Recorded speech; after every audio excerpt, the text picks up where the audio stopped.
దేవుని బిడ్డలారా, మనుష్యులు ఆ విధంగా ఉన్నారు. వారికి ఉపయోగపడితే చాలు, వారికి ఏదైనా ఉపయోగపడే స్థితిలో ఉంటే చాలు, అదే చూస్తారు మనుషులు. వాడి వెనకాల ఏ బ్యాక్గ్రౌండ్ ఉందని, వారి వెనకాల ఏం కూడబెట్టుకున్నాడని, వాడి వెనకాల ఏం ఆస్తులు అంతస్తులు ఉన్నాయని చూసే మనుషుల సమాజంలో ఈరోజు మనం నివసిస్తూ ఉన్నాం.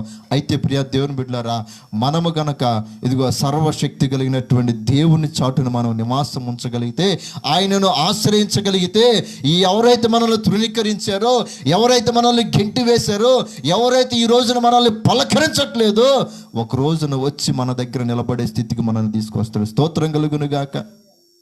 అలాంటి స్థితిలో నుంచి వచ్చిన వాడే ఈ యెఫ్తా. అతను కూడా గెంటి వేయబడ్డాడు తన తండ్రి ఇంటి నుంచి. ఎవరు ఆపలా అతన్ని? ఎందుకు వెళ్ళిపోవటము, ఇక్కడే ఉండొచ్చు కదా, మా మధ్యలోనే ఉండొచ్చు కదా అని ఆపిన వారు ఎవరు లేరు యెఫ్తాని.